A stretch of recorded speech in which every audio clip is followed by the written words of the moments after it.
പ്രിയപ്പെട്ട ഒന്നാം ക്ലാസ്സിലെ കുട്ടികളെ, കഴിഞ്ഞ വീഡിയോയിൽ നമ്മൾ ഓട്ടമത്സരത്തെക്കുറിച്ചാണ് പഠിച്ചതല്ലേ. ഓട്ടമത്സരത്തിൽ മാന് ജയിച്ചു. അങ്ങനെ ഇനി അടുത്ത മത്സരമാണ് സ്കൂളിൽ വെച്ച് നടക്കുന്നത്. ഓട്ടമത്സരം കഴിഞ്ഞ് ഇനി നടക്കുന്ന മത്സരം ഫുട്ബോൾ കളിയാണ്. ഫുട്ബോൾ മത്സരമാണ് ഇനി നടക്കുന്നത്. ഫുട്ബോൾ മത്സരത്തിൽ പങ്കെടുക്കുന്ന ആളുകളാണ് ഈ വരുന്നത്. ഫുട്ബോൾ മത്സരം നിങ്ങൾക്കറിയാം അല്ലേ? 2 ടീമുകളായിട്ടാണ് ഫുട്ബോൾ മത്സരം നടക്കുക. ഒരു ടീമിൽ കുറെ ആളുകൾ ഉണ്ടാകും. മാനിന്റെ ഒരു ടീമുണ്ട്, മാനാണ് ജയിക്കുക. അതെ. പിന്നെ കുറുക്കന്റെ ഒരു ടീമുണ്ട്. ഒരു ടീമിന്റെ ക്യാപ്റ്റൻ ആരാണ്? മാന്, ലബി അല്ലേ. മറ്റേ ടീമിന്റെ ക്യാപ്റ്റൻ മാനിതാ. ഈ ടീമിന്റെ ക്യാപ്റ്റൻ, ഈ മഞ്ഞ ജേഴ്സി ഇട്ട, മഞ്ഞ ടീഷർട്ട് ഇട്ട ടീമിന്റെ ക്യാപ്റ്റൻ മാനാണ്, ലബിയാണ്. ഇനിയോ മറ്റേ ടീം ഇത് എവിടെയുള്ളത്? കുറുക്കന്റെ നേതൃത്വത്തിൽ മറ്റേ ടീം നീല ജേഴ്സി ഇട്ട ടീം അല്ലേ. ഈ ടീമിന്റെ ക്യാപ്റ്റൻ ആരാണ്? കുറുക്കൻ, സഅലബ്. കുറുക്കൻ എന്നാ പറയുക? സഅലബ്. എന്താ പറയും? സഅലബ്. സഅലബിന്റെ ടീമും ലബീന്റെ ടീമും തമ്മിലാണ് ഫുട്ബോൾ മത്സരം നടക്കുന്നത്. ഇതാരാണ് നടുവിലുള്ളത്? ഫീല്, ആന. ആന ആരാണ്? ആനയാണ് റഫറി. മത്സരം നിയന്ത്രിക്കുന്ന ആള് ആനയാണ്. ഫുട്ബോൾ മത്സരത്തിന് ഒരു റഫറി ഉണ്ടാവും അല്ലേ? അതെ, എല്ലാരും ബോളും പിടിച്ചുകൊണ്ടാണ് ഉള്ളത്. അപ്പോൾ മത്സരം നടക്കുമ്പോൾ മത്സരത്തില് കാര്യങ്ങളൊക്കെ നോക്കുന്ന ആള് റഫറി ആരാണ്? ഫീലാണ്. ആരാണ്? ആനയാണ്. ഓക്കെ. അപ്പൊ ഇവിടെ എഴുതിയിട്ടുണ്ട് എന്തൽ ഫീലി കുറത്തുൻ. എന്താണ് എഴുതിയത്? എന്തൽ ഫീലി കുറത്തുൻ. ഫീല് എന്ന് പറഞ്ഞാൽ ആന. ഇവിടെ ഉണ്ട് അല്ലേ?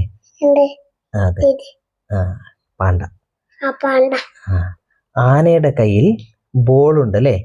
എന്തൽ ഫീലി കുറത്തുൻ എന്ന് പറഞ്ഞാൽ ആനയുടെ അടുക്കൽ, ആനക്ക് കൈ ഉണ്ടാവും, ആനയുടെ അടുക്കൽ ബോൾ ഉണ്ട് എന്നാണ്. ഓക്കെ, നമ്മളത് കഴിഞ്ഞ പാഠത്തിൽ പഠിച്ചിരുന്നു അല്ലേ? എന്തൽ ലബീൻ എല്ലാറത്തുൻ എന്ന് പഠിച്ചിരുന്നു അല്ലേ?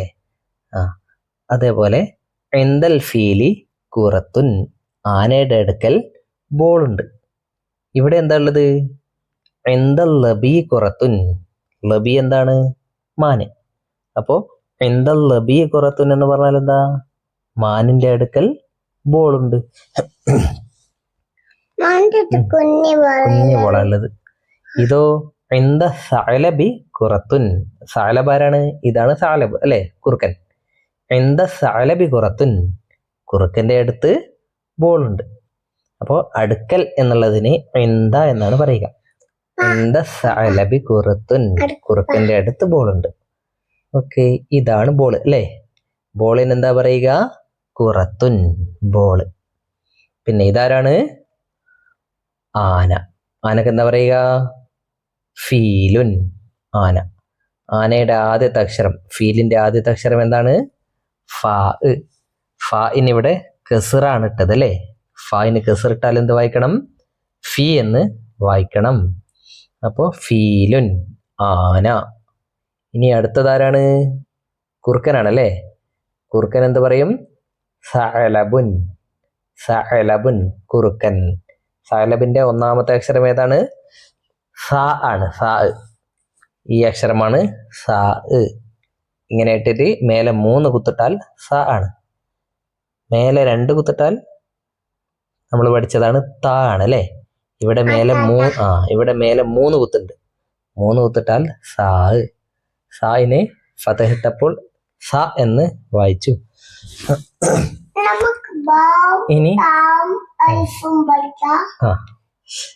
ഇനി ഇവിടെ ഒരു ചിത്രമുണ്ട് അല്ലേ. ഇതെന്തിന്റെ ചിത്രമാണ്? ഇതാണ് ചക്ക അല്ലേ. ചക്കക്ക് എന്താ പറയുക? ഫനസുൻ. ചക്കക്ക് എന്താ പറയാ? ഫനസുൻ. ഇനി ഇവിടെ ഒരു കള്ളിയിൽ കുറെ അക്ഷരങ്ങൾ എഴുതിയിട്ടുണ്ട്. ഏതൊക്കെ അക്ഷരങ്ങളാണ് എഴുതിയത്?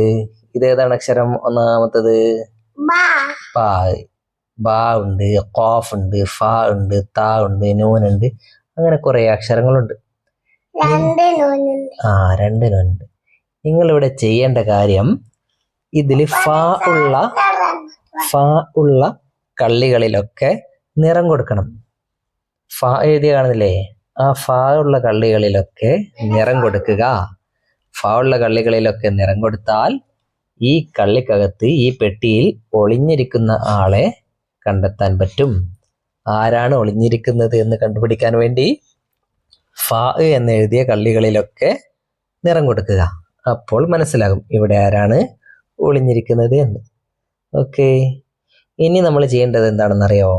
ഇവിടെ കുറെ വാക്കുകൾ എഴുതിയത് കാണുന്നില്ലേ? ഈ വാക്കുകളിൽ ഫ എന്ന അക്ഷരം, ഫ കാണുന്നുണ്ടോ? ഫ കണ്ടാൽ ആ ഫിനെ നിങ്ങളൊരു പെട്ടിയിലാക്കണം. ഇത് കാണുന്നില്ലേ കള്ളി? ഒരു ചതുരം. ഇങ്ങനെയുള്ള ഈ കള്ളി, ഇതിനാണ് ചതുരം എന്ന് പറയല്ലേ? ചതുരം അറബിയിൽ പെട്ടി. അറബിയിൽ എന്താണ് പറയുക? മുറബ്ബ. എന്താ പറയുക? മുറബ്ബ. അപ്പോൾ ഇതിലുള്ള ഈ വാക്കുകളിലെ ഫാകളെയൊക്കെ മുറബ്ബിനകത്താക്കണം. അപ്പൊ ഇതൊരു ഫ ആണ് അല്ലെ? ഈ ഫായിനൊരു പെട്ടി, ഒരു മുറബ്ബ ഇങ്ങനെ വരക്കുക, ഒരു കള്ളി വരക്കുക. ഇവിടെയോ? ഇവിടെ രണ്ട് ഫ ഉണ്ട് അല്ലേ? ഒരു ഫ ഇതാ ഫുൽഫുലുൻ, രണ്ട് ഫ ഉണ്ട്. രണ്ട് ഫായിനെയും കള്ളിയിലാക്കുക. ഇവിടെയും ഒരു ഫ ഉണ്ട് അല്ലേ? അവസാനത്തെ അക്ഷരമാണ് ഫ. ഈ ഫായിനെയും കള്ളിയിലാക്കുക. ഇനി ഇവിടെ എന്താ ചെയ്യേണ്ടത്? ഇത് സാ ആണ്, സാ അല്ലേ? ഈ സാ, ബാവും സാവും താവും ഒക്കെയാണ് ഇതിലുള്ളത് അല്ലേ? ഇതില് സാ ഉള്ള കള്ളികൾക്ക് അൽഫില്ല. സാ ഉള്ള കള്ളികൾക്ക് നിറം കൊടുക്കണം. ഓക്കെ, സാ ഉള്ള കള്ളികൾക്കാണ് നിറം കൊടുക്കേണ്ടത്. മറ്റുള്ള അക്ഷരങ്ങൾക്ക് നിറം കൊടുക്കേണ്ടതില്ല. ഇനി അടുത്തത് നമ്മൾ ത്രികോണമാണ് വരയ്ക്കേണ്ടത്. ത്രികോണത്തിന് മുസല്ലസ് എന്നാണ് പറയുക. ഇതാണ് ത്രികോണം. ഇതിന്റെ പേരാണ് ത്രികോണം. ഈ ത്രികോണം വരക്കണം. എവിടെയാണ് ത്രികോണം വരക്കേണ്ടത്? സാ ഉള്ള വാക്ക് നോക്കിയിട്ട് ആ സായിനെ ഈ ത്രികോണത്തിനകത്താക്കണം. ഓക്കെ, ഇവിടെ ഒന്നാമത്തെ വാക്ക് സാലബ് എന്നാണ് അല്ലെ? അതിന്റെ ആദ്യത്തെ അക്ഷരം സ ആണ്. അപ്പൊ ഈ സായിനെ ത്രികോണത്തിലാക്കുക. സായിന് ചുറ്റും ഒരു ത്രികോണം വരക്കുക. പിന്നെ ഇവിടെ സൊഅബാൻ എന്ന് കാണുന്നുണ്ട്. ആ സൊഅബാനിലെ ആദ്യത്തെ അക്ഷരം സ അല്ലേ? അതെ, അതിനും ആ സായിനെയും ത്രികോണത്തിലാക്കുക. ഇവിടെയോ സീറാൻ, ഇതിലും ഒരു സ ഉണ്ടല്ലേ? ആദ്യത്തെ അക്ഷരം സ ആണ്. ഈ സായിനെയും ത്രികോണത്തിലാക്കണം. പിന്നെ ഇവിടെയുണ്ട് രണ്ട് സ ഉണ്ട്. ഇവിടെ മുസല്ലസ്, രണ്ടാമത്തെ അക്ഷരവും സ ആണ്, അവസാനത്തെ അക്ഷരവും സ ആണ്. അപ്പൊ രണ്ട് സായിനെയും ത്രികോണത്തിലാക്കുക. ഓക്കെ, ഇനി അങ്ങനെ നമ്മുടെ ഫുട്ബോൾ മത്സരം തുടങ്ങി. ഇവര് ഫുട്ബോൾ മത്സരത്തിന് വേണ്ടി ഇറങ്ങിയിരുന്നു അല്ലേ? ആന റഫറി, രണ്ട് ടീമുകൾ അല്ലേ? ഒരു ടീമിന്റെ ക്യാപ്റ്റൻ ലബിയാണ്, മറ്റേ ടീമിന്റെ ക്യാപ്റ്റൻ സാലബാണ്. അങ്ങനെ രണ്ട് ടീമും കൂടെ ഫുട്ബോൾ മത്സരം തുടങ്ങി. ഭയങ്കരമായ മത്സരമാണ്. മത്സരം നടന്നുകൊണ്ടിരിക്കുകയാണ്. അങ്ങനെ അവസാനം കുറെ സമയം കഴിഞ്ഞപ്പോൾ ഒരു ഗോൾ അടിച്ചു. ആരാണ് ഗോൾ അടിച്ചത്? മാൻ, ലബി അല്ലെ? ലബി ഗോൾ അടിച്ചു. ലബി ഇതാ ഗോൾ അടിക്കുന്നു. ബോൾ എവിടെ? ഇതാ ഗോൾ പോസ്റ്റിന്റെ അകത്തേക്ക് വന്നു അല്ലെ? അങ്ങനെ ആര് ഗോൾ അടിച്ചു? ലബി ഗോൾ അടിച്ചു. മാന് ഗോൾ അടിച്ചു. ലബി ഗോൾ അടിച്ചപ്പോൾ ആര് ജയിച്ചു? ലബീന്റെ ടീം ജയിച്ചു അല്ലേ? ഗോൾ അടിച്ചപ്പോൾ മാനിന്റെ ടീം ജയിച്ചു. ഗോൾ അടിച്ചപ്പോൾ എല്ലാവരും ഇതാ സന്തോഷത്തോടെ ആർത്തട്ടഹസിക്കുകയാണ് അല്ലെ? എന്താ പറയാ? ആർത്തുല്ലസിക്കുകയാണ്, കൈയടിക്കുകയാണ്. എന്താണ് അവർ പറയുന്നത്? ഹദഫ്, ഹദഫ്. എല്ലാവരും ഹദഫ്, ഹദഫ് എന്ന് പറഞ്ഞുകൊണ്ട് ആർത്തുല്ലസിക്കുകയാണ് ഗോൾ അടിച്ചപ്പോൾ. എന്താ ഹദഫ്? ഹദഫ് എന്ന് പറഞ്ഞ ഗോൾ, ഗോൾ, ഗോൾ എന്നാണ് എല്ലാവരും പറയുന്നത്. അങ്ങനെ ആര് ഗോൾ അടിച്ചു? നമ്മുടെ ലബി ഗോൾ അടിച്ചു. എന്നിട്ട് ലബീന്റെ ടീം വിജയിച്ചു. ഈ ലബി തന്നെയാണ് എല്ലാത്തിലും വിജയിക്കുന്നത് അല്ലെ? നേരത്തെ ഓട്ട മത്സരത്തിൽ ജയിച്ചത് ആരാണ്? ലബിയാണ്. ഇപ്പോൾ ഫുട്ബോൾ മത്സരത്തിലും ലബീന്റെ ടീമാണ് ജയിച്ചത് അല്ലെ? ഗോൾ അടിച്ചത് ലബി. അങ്ങനെ ലബീൻ്റെ ടീം ഫുട്ബോൾ മത്സരത്തിൽ ജയിച്ചു. ഓക്കെ, ഇതാണ് ഒന്നാമത്തെ പാഠം. ഇനി അടുത്ത വീഡിയോയിൽ നമുക്ക് രണ്ടാമത്തെ പാഠം പഠിക്കാം.